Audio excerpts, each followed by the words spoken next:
Bienvenue à ceux qui nous suivent pour ce colloque ce mardi 30 juin à 15h, mardi 30 juin 2020, le colloque Unicancer, les centres de lutte contre le cancer, un modèle innovant et agile au service de la santé publique. Merci à celles et ceux qui nous rejoignent pour cette deuxième table ronde sur la recherche, la place centrale des centres de lutte contre le cancer dans l'innovation et la recherche médicale. La recherche et l'innovation, vous en conviendrez, ont depuis de nombreuses années été au centre de l'activité de la médecine et de la santé, mais peut-être ont-elles été un des marqueurs principaux des centres de lutte contre le cancer. Nous vous proposons donc de faire un point sur les recherches en cours ou en projet, sur les évolutions attendues, les espoirs aussi, les forces à déployer et peut-être évidemment les faiblesses à corriger. L'actualité est avec nous avec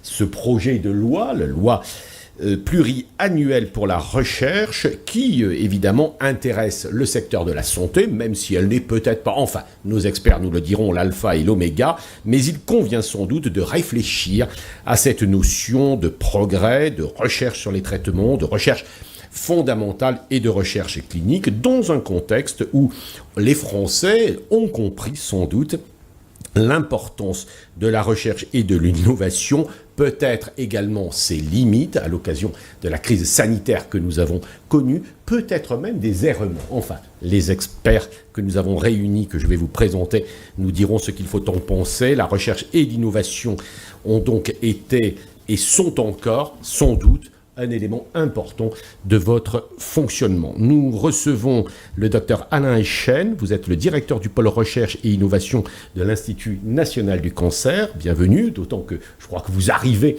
dans cette fonction depuis peu de temps. Éric Lartigot, le professeur Éric Lartigot, vous êtes le directeur général du centre Oscar Lombré de Lille. Le professeur François-Xavier Mahon, vous êtes le directeur général du centre Bergonié, donc c'est à Bordeaux. Et Jean-Charles Soria, le professeur Jean-Charles Soria, vous êtes le directeur général de Gustave Roussy. Je crois que vous êtes également... et en ligne, voilà, nous accueillons le professeur Didier Samuel. Bonjour Didier Samuel, vous nous entendez ? Peut-être oui, pas bonjour. Encore. Oui, bonjour Didier Samuel. Vous êtes à distance, vous êtes le doyen de la faculté de médecine Paris-Sud et vous êtes le président, le nouveau président aussi, très récent, du comité national de coordination de la recherche. Jean, merci d'être avec nous à distance de votre service, de votre service hospitalier ou de votre de votre bureau des deux doyens.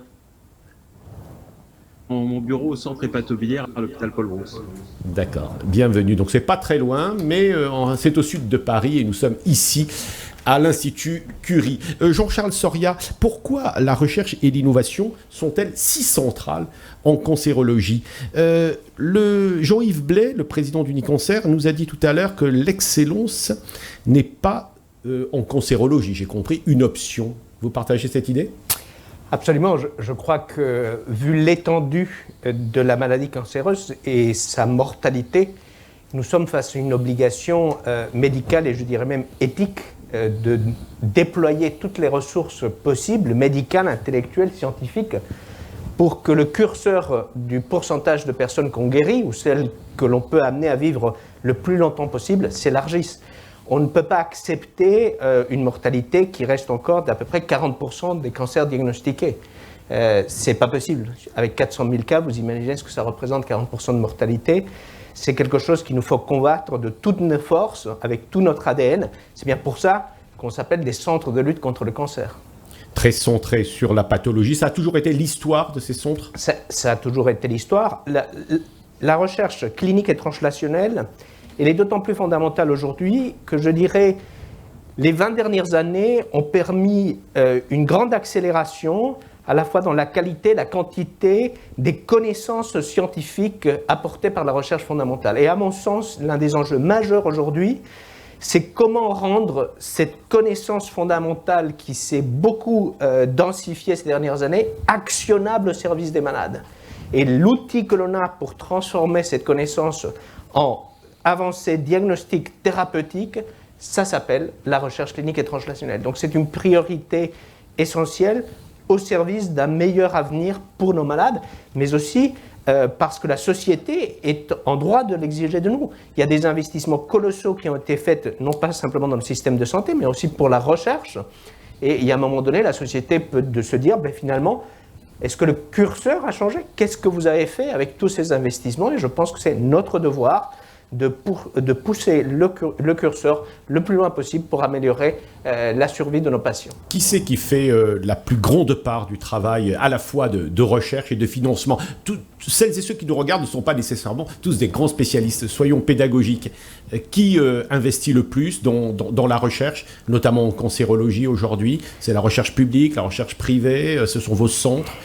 Mais dans la recherche, évidemment, il y a une recherche industrielle qui aujourd'hui, en chiffres, en volume, est la plus importante, massive, parce qu'il y a les budgets recherche et développement des grands groupes pharmaceutiques et des biotechnologies.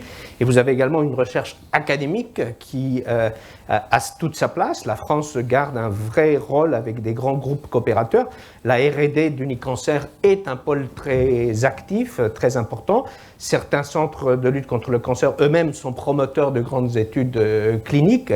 Et puis, vous avez des groupes coopérateurs au niveau national qui sont plutôt axés sur des organes, le GELA, l'IFCT, Gynéco, etc.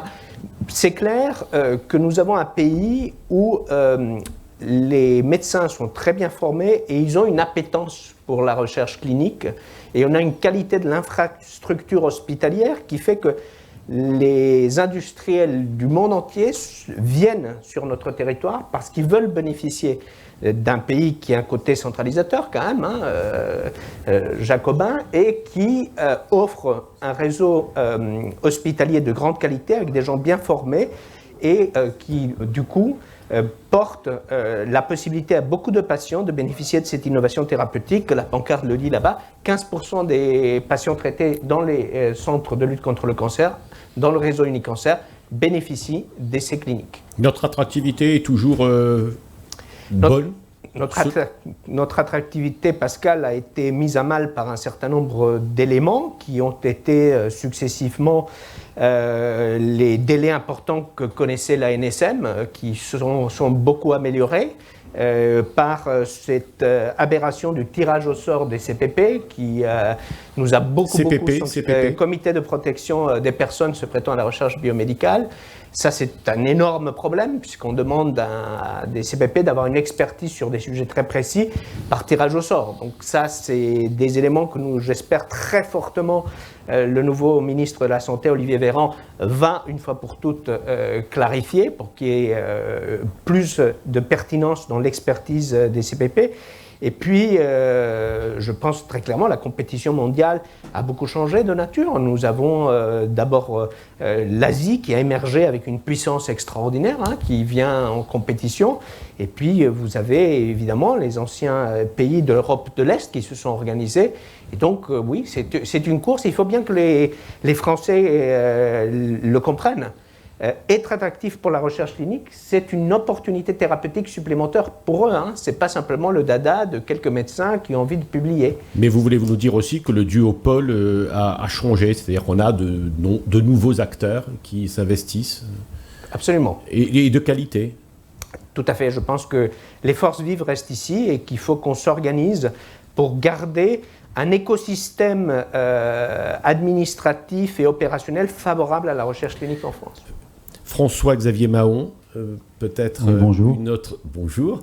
Peut-être un autre éclairage sur la question de la recherche, notamment dans vos centres. Comment vous faites, vous, à Bordeaux, dans le centre Bergonié, par exemple? Une autre façon de le dire, c'est qu'effectivement, l'innovation, c'est un peu prétentieux de le dire, mais elle est consubstantielle au centre de lutte contre le cancer.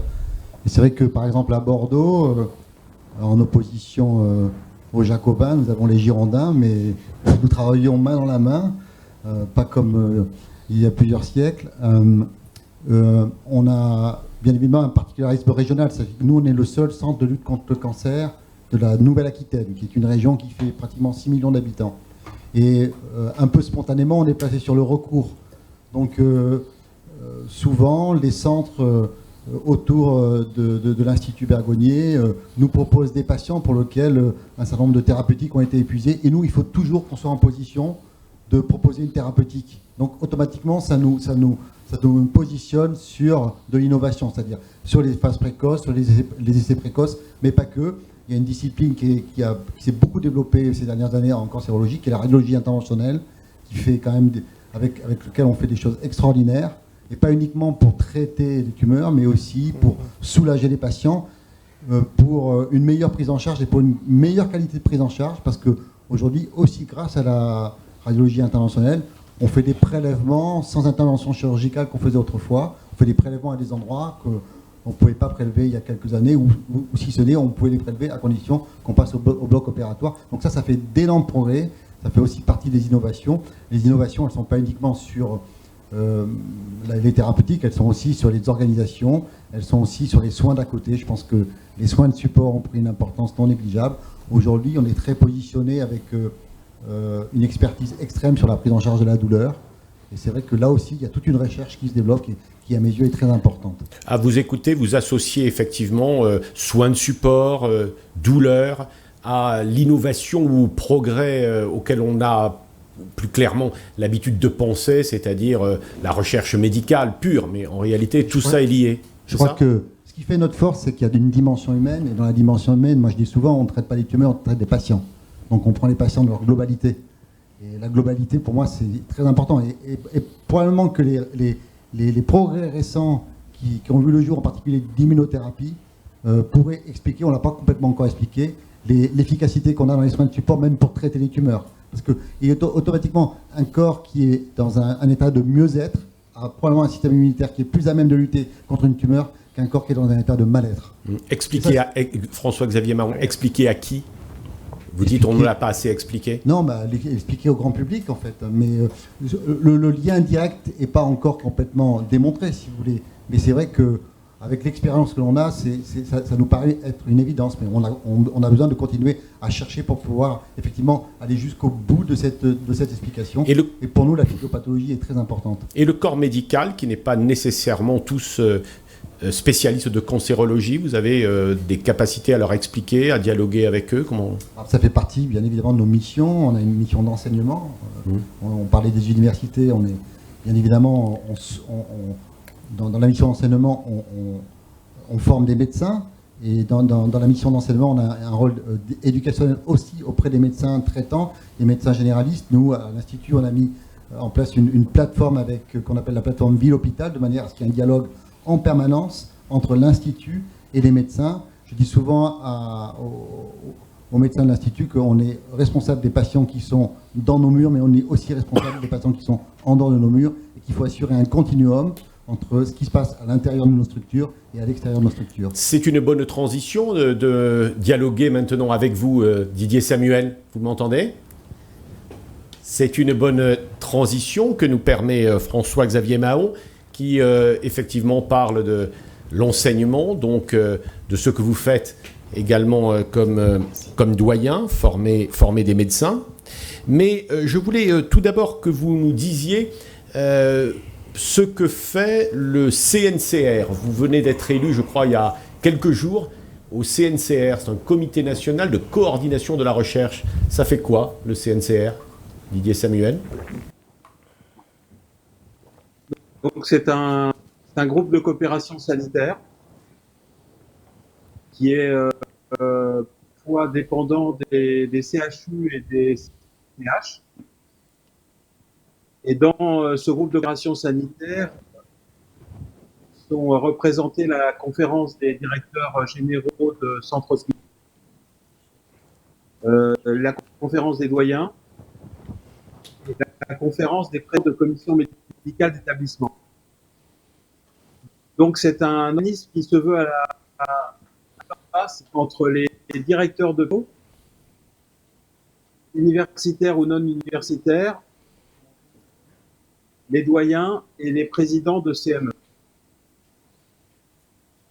Toujours simple parce que chacun des partenaires n'a pas toujours les mêmes visions de la recherche. On nous parle. L'idée, c'est de coordonner la recherche au niveau des territoires hospitaliers. Didier Samuel, on nous parle souvent, en tout cas ici, on le voit bien, d'un lien qui doit s'établir, un lien fort entre la recherche et la formation, mais aussi entre l'université et les établissements. Pour vous, cela veut dire quoi? Est-ce que ça veut dire qu'il faut réellement renforcer les liens de l'université dans le domaine de la recherche? Je pense qu'il faut toujours les renforcer. Le point est que l'université est essentiellement représentée au établissement, les doyens et la faculté de médecine. Et souvent, les médecins hospitaliers ont une vision de la paix, mais pas vraiment de l'université. Il est important de renforcer ces liens. Nos atouts, nos difficultés, nos enjeux, pour vous, c'est quoi? Nos atouts, nos difficultés, nos enjeux. Je poserai la même question en synthèse à Jean-Charles Soria. Jean-Charles, il a bien expliqué certains points. Il y a une recherche fondamentale qui doit être renforcée. Ça nécessite des moyens et du budget. Et puis, il y a une recherche clinique et aussi translationnelle. Et comme a dit Jean-Charles, au niveau national, on a reculé dans le classement mondial. On a moins de possibilités de réaliser les essais, on est moins petits. Et Jean-Charles a évoqué les obstacles qui devaient à la réalisation des essais cliniques.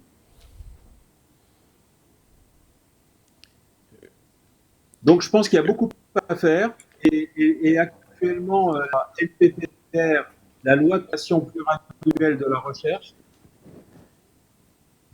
qui va être mise en place, est une occasion importante pour renforcer significativement la recherche en santé. Oui. Alors cette LPPR, donc loi de programmation pluriannuelle de la recherche, ne touche pas que la santé, mais la santé a une part importante. Alors, donnez-nous, si les uns et les autres, peut-être un calendrier, comment les choses vont se passer. C'est dans quelques semaines, je crois que cette LPPR doit être présentée, qui sait exactement, au Conseil des ministres. Et en tout cas, on va engager les débats sur cette base. Vous voulez nous donner l'un ou l'autre? Elle va passer le 8 juillet. Allez-y, on vous écoute. 8 juillet au Conseil des ministres. Oui, c'est donc tout à fait. Donc ce colloque est tout à fait dans l'actualité. Et qu'est-ce qu'on peut s'attendre à quoi, Didier Samuel? L'un des points que vous avez évoqué, c'est que la LPPR n'est pas seulement pour la santé. Et nous, ce qu'on essaye de faire et de faire remonter au niveau du ministère, c'est l'importance de la recherche en santé. Donc, de soutenir la recherche en santé. Les budgets ont beaucoup diminué.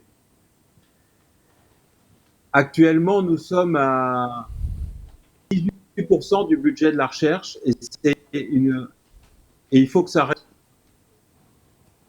On a une liaison qui n'est pas très simple. Je voudrais, les uns et les autres, peut-être nous attacher à réfléchir sur, d'abord, peut-être des questions de pilotage de la recherche.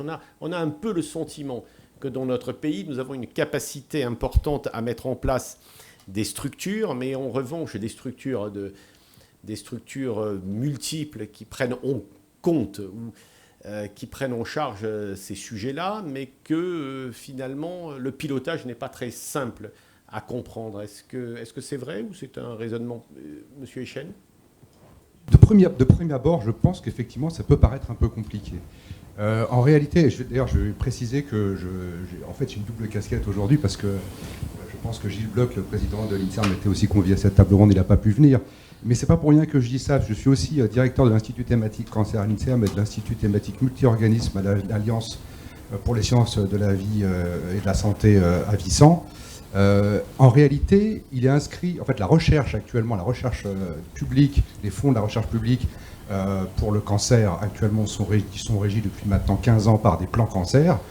On a terminé le 3e plan cancer l'année dernière. Et dans le plan cancer est inscrit le fait que, par exemple, le directeur du pôle recherche et innovation de l'INCa est également le directeur de l'Institut thématique multi-organismes cancer d'Avicen et directeur de l'Institut thématique cancer de l'INSERM. Cela veut dire qu'en fait, il y a une véritable coordination des efforts de recherche publics qui se déclinent non seulement sur les appels à projets qui sont développés à la fois par l'Institut national du cancer, mais également par l'IPMO cancer d'Avicen, et d'autre part, le financement des unités de recherche en cancérologie en France, qui sont en grande partie pilotées par l'INSERM. Et il faut préciser ici que le partenariat, notamment entre l'INSERM et Unicancer, est très très serré. En fait, sur les 18 centres de lutte contre le cancer, aujourd'hui, il y en a 14 qui ont en fait, une recherche menée par des unités de recherche sous tutelle INSERM. Et sur ces unités INSERM, il y en a 22, il y en a 22 qui sont directement en co-tutelle avec des centres de lutte du cancer, et il y en a 14 qui sont hébergés, des unités INSERM qui sont hébergées par des centres de lutte contre le cancer. Donc en fait, la recherche, elle est extrêmement intriquée, à la fois en termes de personnel, de financement, et on parle aussi des financements de personnel des ingénieurs, des chercheurs, que ce soit des chercheurs CNRS, INSERM ou des universitaires, comme l'a dit Didier.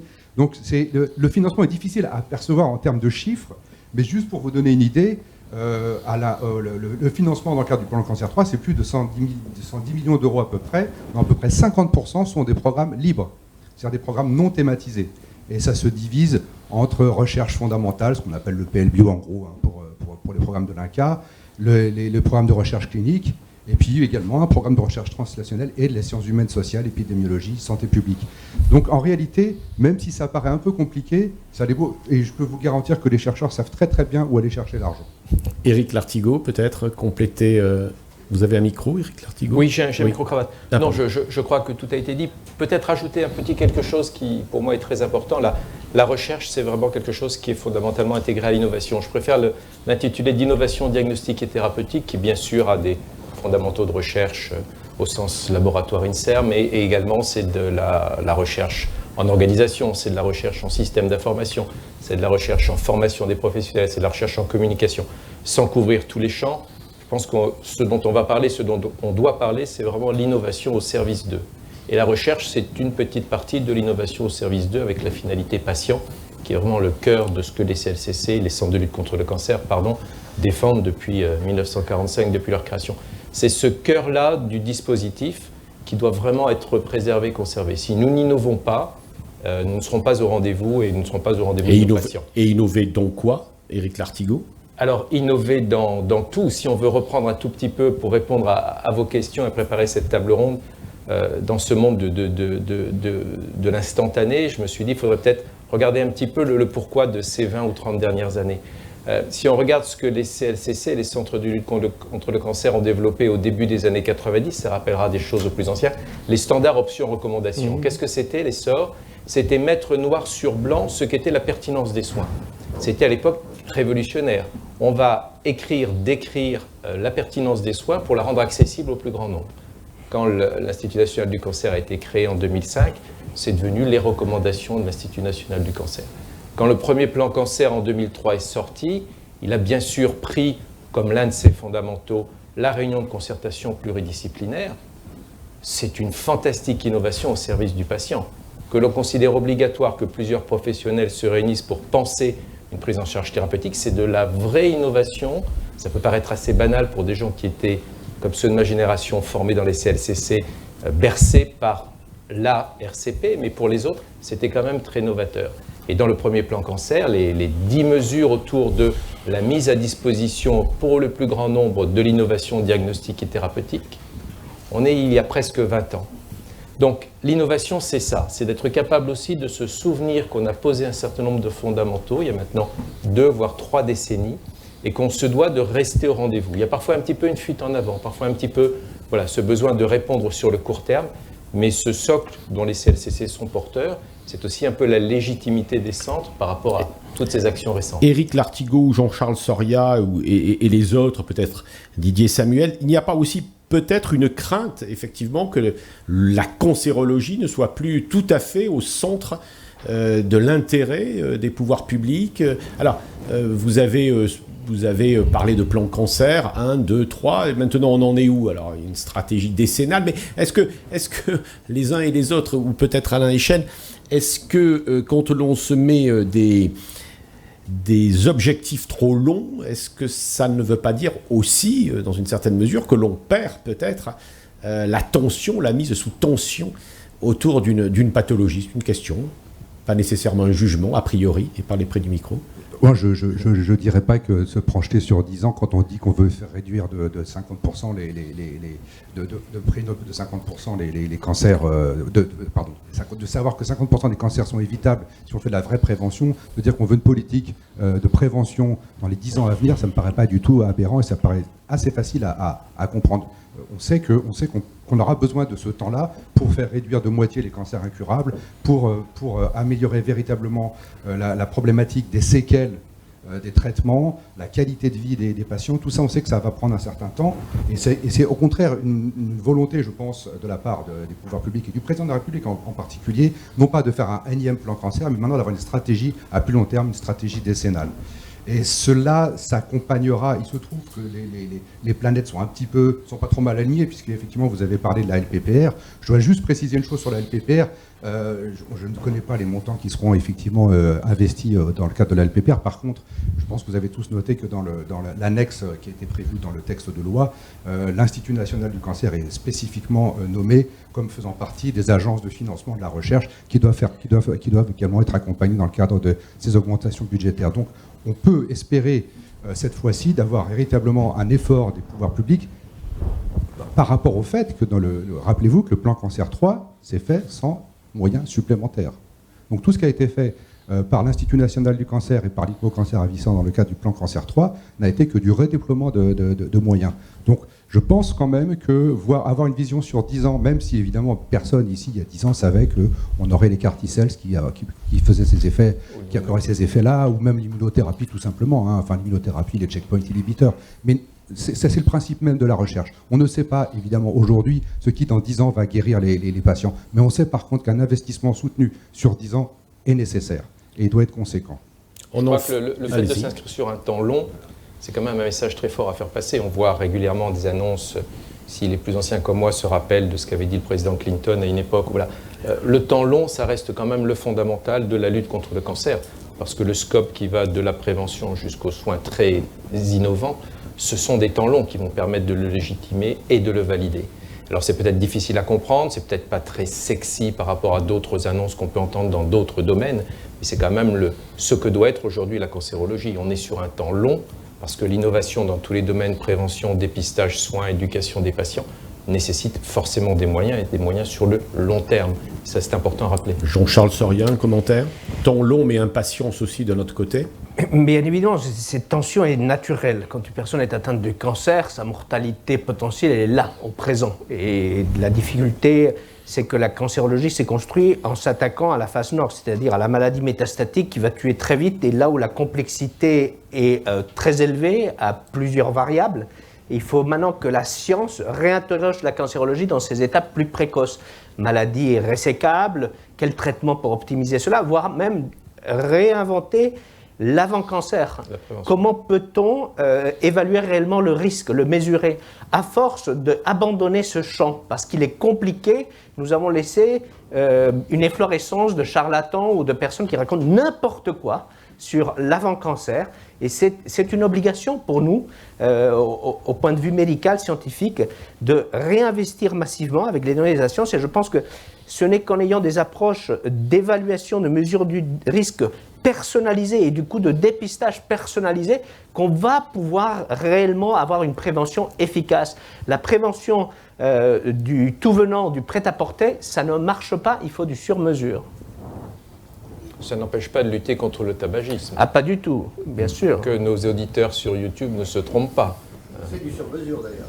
Oui, ça peut l'être et ça devrait l'être. Justement, pour illustrer le sur-mesure, moi je me suis intéressé à une maladie depuis très longtemps, il y a 25 ans, qui a un modèle en cancérologie qu'on appelle la leucémie myéloïde chronique, pour lequel on fait un diagnostic finalement qui est très précoce, parce que c'est au stade chronique. On a la chance d'être tombé sur ce modèle. Et à ce stade très précoce, on sait qu'il y a à peu près une seule anomalie moléculaire qu'on est capable de cibler, que l'industrie pharmaceutique nous a permis de cibler. Aujourd'hui, on guérit cette maladie pratiquement. Donc, puisqu'elle a une espérance de vie qui est très proche de celle de la population normale.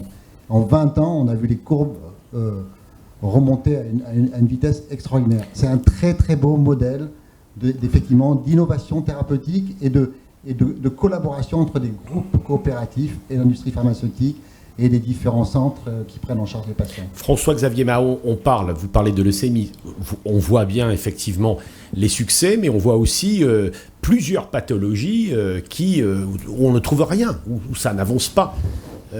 Quels sont les grands objectifs? Et c'est une question qui nous est posée, on va essayer d'y répondre. Où en sont, et je remercie celles et ceux qui nous posent des questions, où en sont les recherches sur les CAR-T et l'immunothérapie dans certains cancers? Mais ce n'était pas uniquement ce n'était pas ma première question. Ma première question, c'est il y a quand même un constat aussi de pathologie où on n'a pas de solution.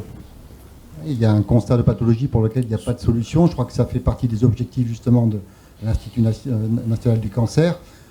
La force que l'on a, en particulier dans les centres, c'est quand même, lorsqu'on s'intéresse vraiment à la physiopathologie et à la nosologie, c'est de découper le cancer en sous-catégories. Et c'est ça qui fait notre force. On a des outils, en particulier dans nos centres, moléculaires, mais pas que moléculaires, pour vraiment découper en sous-catégories un certain nombre de cancers. Et finalement, moi je dis souvent, le projet médico-scientifique d'un institut comme le mien, c'est de faire du cancer une maladie rare. C'est une somme de maladies rares finalement.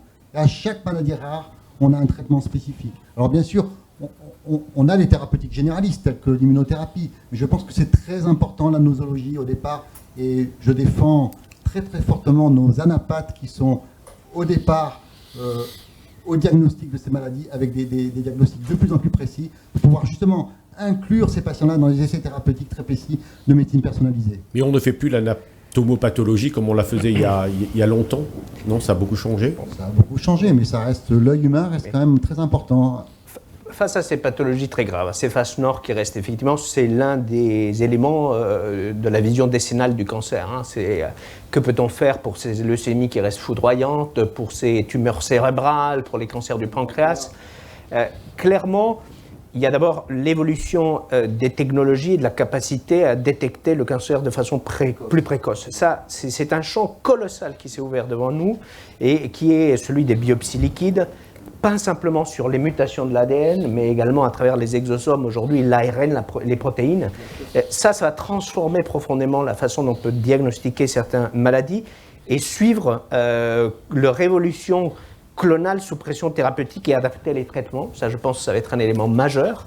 Et désormais, il y a des papiers qui montrent que même pour les glioblastomes, où on n'arrivait pas à détecter de l'ADN circulant, les nouvelles techniques le font, le détectent et peuvent suivre l'évolution de la maladie.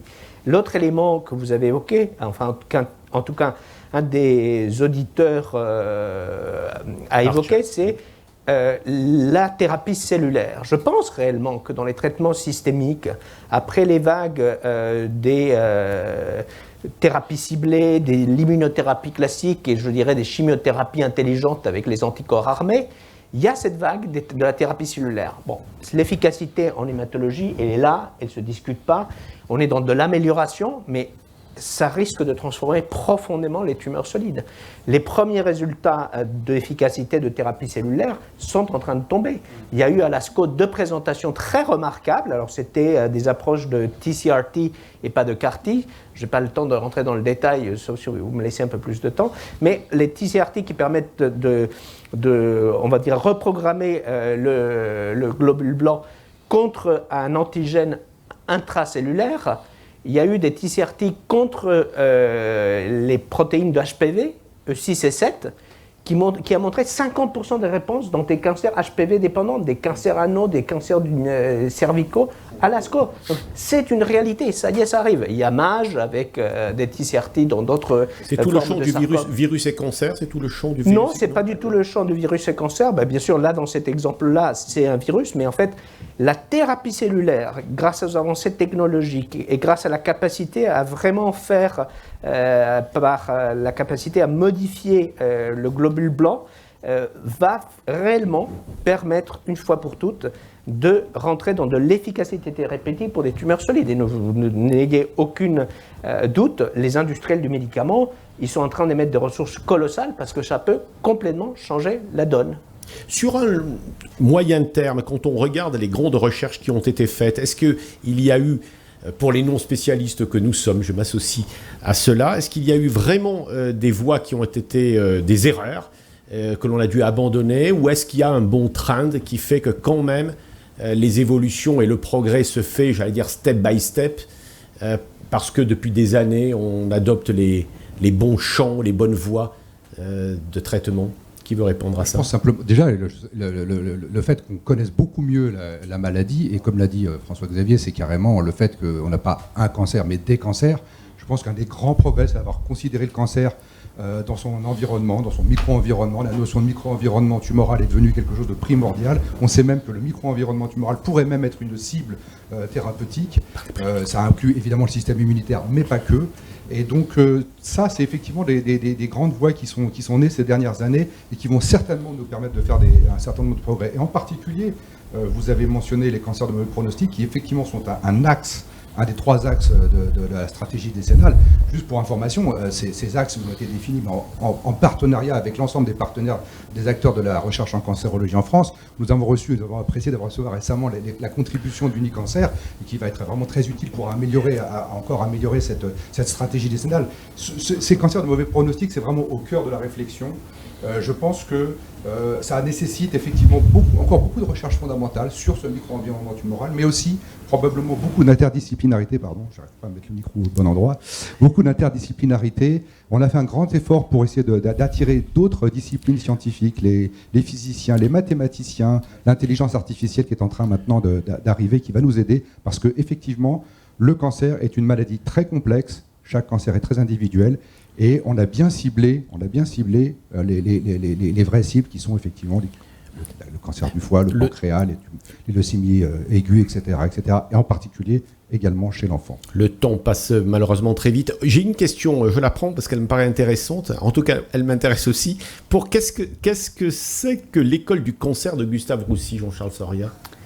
Alors, l'école des sciences du cancer, qui s'est faite en accord avec l'Université Paris-Saclay, mon doyen, qui est juste dans mon dos, ça regroupe l'ensemble des enseignements autour de la cancérologie qui sont délivrés par les médecins, les enseignants ou les paramédicaux de Gustave Roussy, soit sous la forme du très connu cours de chimiothérapie et traitement médical du cancer, quand même, qui a 35 ans, soit sous la forme de différents DU, dont certains diplômants, celui d'oncopédiatrie est quand même très important, et ça montre simplement qu'en cancérologie, il faut renouveler les connaissances en permanence. C'est une discipline dans laquelle l'innovation a un cycle très court et en permanence, vous devez être mis sous tension pour acquérir un nouveau savoir. Didier Samuel, notre débat va se terminer dans quelques minutes, mais on voudrait revenir sur cette loi de programmation pluriannuelle de la recherche et notamment sur cet article 23 qui a beaucoup stimulé nos interlocuteurs. De quoi s'agit-il? L'article 3 parle d'un pilotage théâtre de la... Je suis désolé. D'un pilotage de la recherche par le CHU. Entraîner un débat sur le fait de qui pilote la recherche. Alors, on fait encore un dernier essai sur l'article 23 de la LPPR et le rôle des universités. Donc, il est écrit que le CHU pilote la recherche éditoriale. Et la question, c'est qui éditoriale. Et dans le texte écrit, l'université et la faculté n'apparaissent pas. Il y a donc une crainte majeure des UT et des doyens d'être écartés de ce pilotage éditorial de la recherche. Donc, en réalité, c'est effectivement là une vraie question de pilotage de la recherche dans le territoire, c'est ça? Peut-être vous, Éric Lartigot, vous voulez traduire un peu ou compléter ce qu'a dit? Non, je ne vais pas traduire ou compléter ce qu'a dit Monsieur le doyen. Je vais simplement rappeler que, effectivement, l'université, comme on l'a dit sur le thème précédent, a une place centrale dans le pilotage avec des agences. Et on ne revient pas bien sûr sur l'INCa, et puis avec les acteurs que sont les établissements de santé. Donc ce copilotage doit avoir quelque part un chef de bord, et ce chef de bord pour nous, Unicancer, c'est sans doute l'université qui est la plus à même de piloter avec les autres acteurs. Mais peut-être sur ce point, c'est à le moment où cette table ronde va se terminer, le vrai sujet demain, ce ne sera pas tant un sujet de pilotage qu'un sujet d'accès. Le vrai sujet, c'est l'accès à l'innovation dans les territoires pour les patients. C'est ça le seul et unique sujet. Dans un pays où on voit un certain désenchantement, il suffit de regarder le taux de participation de ce week-end, il suffit de voir les grands mouvements sociaux de ces derniers mois. Il est indispensable qu'on trouve une façon de donner accès à l'innovation qui couvre l'ensemble du territoire national. Là, les centres sont sans doute très bien placés, il suffit de regarder cette carte. Ils ne sont pas les seuls, et il ne s'agit pas de dire que nous serons les seuls à, bien évidemment. Mais cette réflexion sur comment donner accès, c'est un peu contre-intuitif. Souvent, les populations revendiquent un accès de proximité. Et l'innovation n'est pas toujours un accès de proximité. Et moi qui vis et travaille dans la région qui a la plus forte incidence et la plus forte mortalité par cancer en France, je sais ce que c'est qu'une inégalité territoriale qui est peut-être moins visible dans d'autres endroits. Donc ce travail de fond, c'est peut-être le vrai défi que nous aurons à relever dans les années qui viennent, c'est comment donner accès en permanence sur le territoire à l'innovation, aux patients qui en ont besoin. Et on revient à ce que disait M. Kahn tout à l'heure, la notion de santé. Jusqu'où va-t-on pour promouvoir la notion de santé, au sens très basique OMS du terme, avec ces enjeux de coût, d'innovation et de nécessité impérative que chaque citoyen puisse avoir accès au bon moment à cette innovation diagnostique et thérapeutique. C'est sûrement ça l'enjeu. Est-ce que vous voulez rajouter un mot, l'un ou l'autre? Juste un mot par rapport à ce qui vient d'être dit, parce que je pense que ça, la problématique de l'accès aux soins, c'est quelque chose d'essentiel dans notre pays. Et on a un pays quand même qui a ça à cœur. C'est effectivement, c'est vraiment écrit même dans l'ADN de l'Institut national du cancer, avec les CLIP 2, donc les centres labellisés des essais de phase précoce, répartis sur le territoire, 16 centres différents, avec le programme Accès qui a pour objectif effectivement également d'aller apporter les molécules là où on en a besoin. Donc, et puis évidemment, on n'a pas parlé de ça, mais ça fait partie également de la mission de l'INCa, cette structuration locale et régionale avec les cancéropôles et les CIRIC qui ont pour objectif également là aussi d'aller apporter au maximum l'innovation auprès de tous et pas seulement de ceux qui ont les... CIRIC, c'est les... Alors, c'est un gros mot. Non, c'est un centre de recherche intégré sur le cancer. En gros, c'est des sites. Des sites, pardon. Oui, c'est des sites, effectivement. Voilà, avec un accent mis très fortement sur la recherche translationnelle pour aller dans le sens de ce que disait Jean-Charles tout à l'heure, ce qui est vraiment celle qui permet de passer de la recherche fondamentale à la recherche. Vous avez le sentiment les uns et les autres que ces périodes qui ont été là, vraiment des périodes de tension, on le rappelait, 2005, premier plan, deuxième plan, troisième plan, que cette période-là, ce type de période-là, nous le vivons encore, enfin, on peut être optimiste. Monsieur Echen, j'ai quand même pas mal de questions, malgré tout, hein, je suis désolé de vous le dire, mais plusieurs questions de nos amis. Pour quelles raisons n'a-t-on pas un nouveau plan cancer? Enfin, les Français, en tout cas, demandaient, enfin, étaient habitués à ces plans cancer. Je pense que j'ai plus ou moins répondu déjà à cette question, c'est-à-dire que faire un plan cancer comme le plan cancer 3 où il n'y avait pas de moyens, bon, c'est bien, mais c'est quand même c'est très limité. Il vaut mieux, à mon avis, une stratégie décennale avec une vraie volonté des pouvoirs publics, si elle se traduit par des moyens, qu'un énième plan cancer sans moyens. Voilà, moi c'est comme ça que je le dirais de manière un petit peu crue. Peut-être sur le lien de vos médecins, chercheurs, médecins, universités, un mot peut-être là, dans les centres de lutte contre le cancer, si notamment Didier Samuel, si la liaison a pu être rétablie, peut-être un mot de conclusion sur le lien de formation des médecins, ou en tout cas d'universiarisation des médecins des centres de lutte contre le cancer, pour terminer, si vous avez la liaison. Par exemple, l'université Paris-Saclay, il y a une école doctorale de cancérologie, il y a l'école des sciences du cancer, et le lien entre université, faculté de médecine et lutte contre le cancer comme Gustave est essentiel. Et nous souhaitons que ça se développe de plus en plus, et le lien est déjà très fort et ça ne doit faire que grossir. Peut-être Jean-Charles Soria, sur ce point-là, le travail avec les universités, et on terminera notre table ronde. Je pense que l'une des difficultés historiques des centres de lutte contre le cancer, ça a été le rapport avec le CHU et l'obtention des postes universitaires. Nous ne pouvons pas ne pas évoquer ce sujet. Alors certes, Moi, j'ai des bons rapports avec mon doyen, qui, de toute façon, il était une figure tutélaire beaucoup plus grande que moi par derrière, qui est au-dessus de moi. Il vous surveille, oui. Ça veut tout dire. Il me regarde avec un sourire. Mais je crois réellement que c'est un point qui doit interroger, parce que les centres de lutte contre le cancer ont souvent des chercheurs de très haut niveau.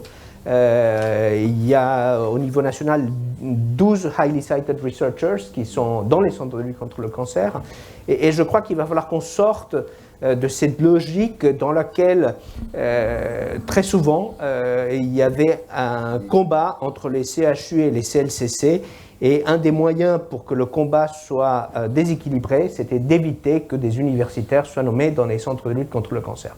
Ce n'est pas le cas de Gustave Roussy, nous avons 15 PUPH, mais il ne reste pas moins que pour beaucoup de CHU, je pense que c'est ton cas, François Xavier à Bordeaux ou même à Lille, les situations sont très tendues, et elles sont le reflet d'une inéquité assez inacceptable, parce que ce sont souvent des candidats avec des parcours exceptionnels qui simplement ont un malus parce qu'ils sont dans des centres de lutte contre le cancer. Bon, le message est passé. Il est temps d'abord de vous remercier. Merci Didier Samuel, même si la liaison n'était pas tout à fait excellente, on a compris à peu près les messages que vous avez voulu nous faire passer. En tout cas, on était heureux de vous avoir avec nous. Je vous annonce la table ronde. Restez avec nous. La table ronde suivante, posera la question des centres de lutte contre le cancer au cœur de leur territoire. Une réponse idéale aux enjeux politiques et économiques. Tout un programme.